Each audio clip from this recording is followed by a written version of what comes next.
শ্রীমঙ্গলের চা বাগানের ভেতর একটা জায়গা আছে যেখানে লোকজন সন্ধ্যার পর যেতে চায় না। জায়গাটার নাম সবাই চুপচাপ বলে পুরানা জমিদার বাড়ি। গল্পটা শুরু হয় রায়হানকে দিয়ে। ঢাকার ছেলে, ইউটিউবের জন্য হরার কন্টেন্ট বানায়। পুরনো জায়গা, রহস্যময় গল্প এইসব তার খুব পছন্দ। একদিন সে শুনল শ্রীমঙ্গলের সেই জমিদার বাড়ির কথা। গ্রামের মানুষ নাকি এখনও ওই বাড়ির পাশ দিয়ে হাঁটতে গেলেও নামাজ পড়ে নেয়। রায়হান ভাবল এইটাই তো পারফেক্ট কন্টেন্ট। পরের সপ্তাহেই সে চলে গেল শ্রীমঙ্গল। চা বাগানের ভেতর দিয়ে হেঁটে যেতে যেতে সে লোকাল একজন গাইড পেল। বৃদ্ধ মানুষ, নাম তার কাসেম আলী। কাসেম আলী বলল, বাবা, দিনের বেলা যা, কিন্তু সন্ধ্যার পর ওই বাড়িতে থাকিস না, ভালো না জায়গাটা। রায়হান হেসে বলল, চাচা, ভয় পাওয়ার কিছু নাই, আমি এসব নিয়েই কাজ করি। বৃদ্ধ আর কিছু বলল না, শুধু একটা দীর্ঘশ্বাস ফেলল। বিকেলের দিকে রায়হান পৌঁছালো জমিদার বাড়ির সামনে। বিশাল গেট, কিন্তু ভাঙা। লতাপাতা দিয়ে পুরো জায়গা ঢেকে গেছে। ভেতরে ঢুকতেই যেন ঠান্ডা একটা বাতাস লাগলো। ক্যামেরা অন করে সে বলতে লাগলো, বন্ধুরা, আজ আমি এসেছি শ্রীমঙ্গলের সেই রহস্যময় জমিদার বাড়িতে। হঠাৎ পেছনে একটা শব্দ, ঠক। রায়হান ঘুরে তাকালো, কেউ নেই। সে আবার ভিডিও করতে শুরু করলো। ধীরে ধীরে ভেতরে ঢুকল।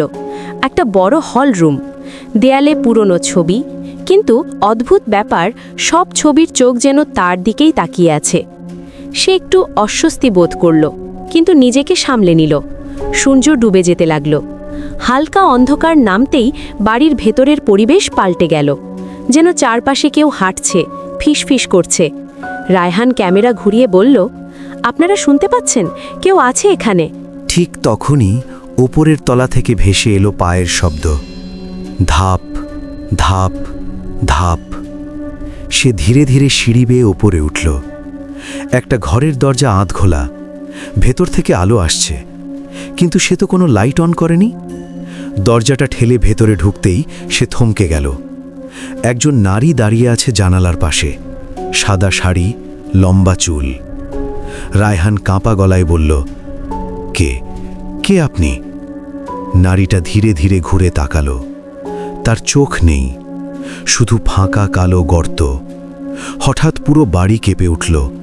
দরজা নিজে থেকে বন্ধ হয়ে গেল। নারীটা ফিসফিস করে বলল, এখান থেকে কেউ যায় না। রায়হান দরজা খুলতে চেষ্টা করল, কিন্তু পারল না। তার ক্যামেরা হঠাৎ বন্ধ হয়ে গেল। চারপাশে অন্ধকার, শুধু সেই নারীর কণ্ঠ, আমাদের গল্প কেউ শেষ করতে পারেনি। পরদিন সকালে কাসেম আলী কয়েকজন মানুষ নিয়ে বাড়িতে ঢুকল। ভেতরে গিয়ে তারা দেখল মেঝেতে পড়ে আছে একটা ক্যামেরা। ক্যামেরা অন করতেই শেষ ফুটেজে দেখা গেল রায়হান দৌড়াচ্ছে, আর পেছনে অনেকগুলো ছায়া তাকে ঘিরে ফেলছে। কিন্তু রায়হান নেই, কোথাও নেই। গ্রামের মানুষ বলে সেই জমিদার ছিল অত্যাচারী। অনেক মানুষকে মেরে ওই বাড়ির ভেতরই কবর দেওয়া হয়েছিল। তাদের আত্মা নাকি এখনও মুক্তি পায়নি, আর যারা কৌতূহল নিয়ে সেখানে যায় তারা নাকি আর ফিরে আসে না। তারপর থেকে কেউ যদি রাতে শ্রীমঙ্গলের ওই চা বাগানের পাশে দাঁড়িয়ে থাকে, মাঝে মাঝে একটা কণ্ঠ শোনা যায়, ভিডিওটা শেষ করো। রায়হান নিখোঁজ হওয়ার খবর দ্রুত ছড়িয়ে পড়ে শ্রীমঙ্গলের আশেপাশে। স্থানীয় থানায় রিপোর্ট হয়, কিন্তু কোনো খোঁজ মেলে না। শুধু সেই ক্যামেরাটা, যেটা গ্রামের লোকজনের হাতে এসে পৌঁছায়, সব কিছু আরও রহস্যময় করে তোলে। এই ঘটনাটা পৌঁছে যায় ঢাকায় রায়হানের এক বন্ধু সায়েমের কাছে। সায়েম পেশায় সাংবাদিক। সে রায়হানের সাথে অনেকবার কাজ করেছে। রায়হান নিখোঁজ এই খবর সে বিশ্বাসই করতে পারছিল না। সে ঠিক করল যেভাবেই হোক সত্যিটা খুঁজে বের করবে। 2 দিন পর সায়েম এসে পৌঁছালো শ্রীমঙ্গলে। চা বাগানের কাঁচা রাস্তা দিয়ে যেতে যেতে সে সেই একই বৃদ্ধকে খুঁজে পেল, কাসেম আলী। চাচা, আমি রায়হানের বন্ধু, সায়েম বলল। বৃদ্ধ চুপ করে কিছুক্ষণ তাকিয়ে থাকল, তারপর বলল, আমি জানতাম আরেকজন আসবে। সায়েম একটু অবাক হলো। মানে? ওই বাড়ি কাউকে একবার ডাকলে আবার মানুষ আসে, কিন্তু ঘিরে যায় না। সায়েম এবার দৃঢ় গলায় বলল, আমি ভয় পাই না, আমি সত্যিটা জানতে চাই। কাসেম আলী দীর্ঘশ্বাস ফেলল। সত্যি? সত্যি জানলে অনেক সময় মানুষ বাঁচে না বাবা। সন্ধ্যের একটু আগে সায়েম পৌঁছল সেই জমিদার বাড়ির সামনে। আজও ঠিক আগের মতো, ভাঙা গেট, নিস্তব্ধতা আর এক অদ্ভুত ঠান্ডা অনুভূতি। সে ব্যাগ থেকে রায়হানের ক্যামেরাটা বের করল। ক্যামেরার ব্যাটারি যেন নিজে থেকেই অন হয়ে গেল। স্ক্রিনে হঠাৎ ভেসে উঠল একটা ছবি, রায়হানের। কিন্তু সেটা ভিডিও না, যেন লাইভ। রায়হান তাকিয়ে আছে ঠিক ক্যামেরার ওপাশ থেকে। সাইম চমকে উঠে ক্যামেরা বন্ধ করে দিল। এটা সম্ভব না, সে নিজেকে বলল। সে ধীরে ধীরে বাড়ির ভেতরে ঢুকল। আগের সেই হল রুম, দেয়ালের ছবিগুলো এখনও আছে, কিন্তু এবার একটা জিনিস নূতন। একটা ছবিতে রায়হান, পুরনো সাদা কালো ফ্রেমে। সায়েমের গা কাঁটা দিয়ে উঠল। না, এটা কেউ বানিয়েছে, সে নিজেকে বোঝাতে চেষ্টা করল। হঠাৎ পেছনে দরজা বন্ধ হয়ে গেল। ধপ, পুরো বাড়ি যেন নিঃশ্বাস নিতে শুরু করল।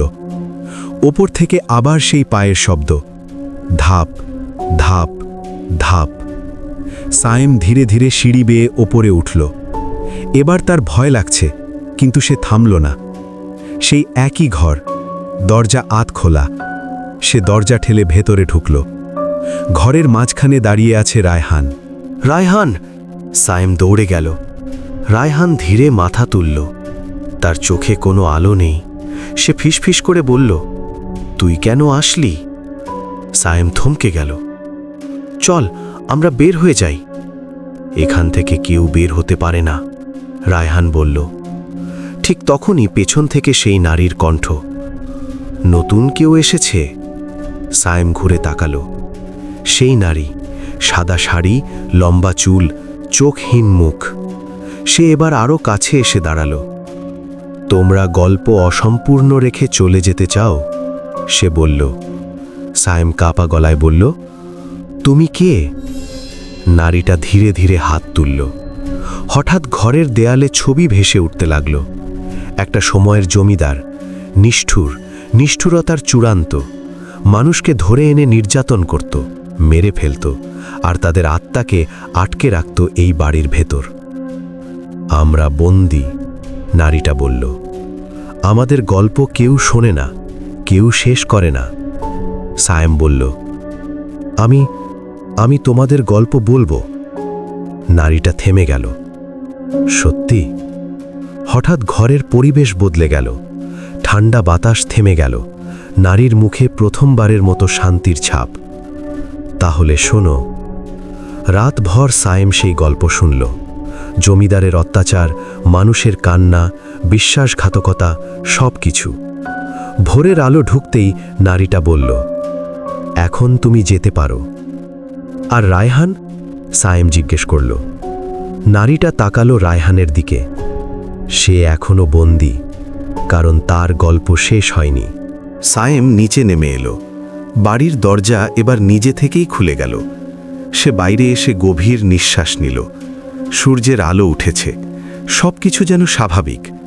ঢাকায় ফিরে গিয়ে সায়েম পুরো ঘটনা নিয়ে একটা ডকুমেন্টারি বানালো।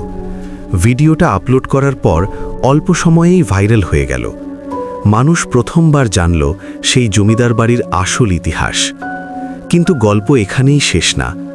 ভিডিও আপলোডের পরের রাতে সায়েম তার ল্যাপটপে একটা নতুন ফাইল দেখতে পেল।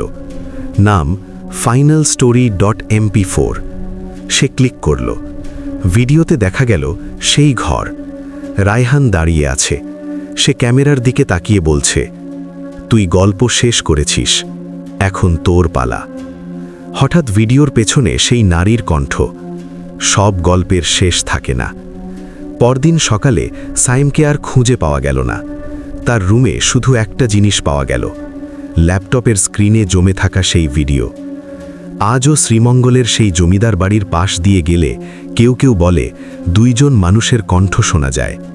একজন বলছে, রেকর্ড কর, আরেকজন ফিসফিস করে, গল্পটা শেষ করো।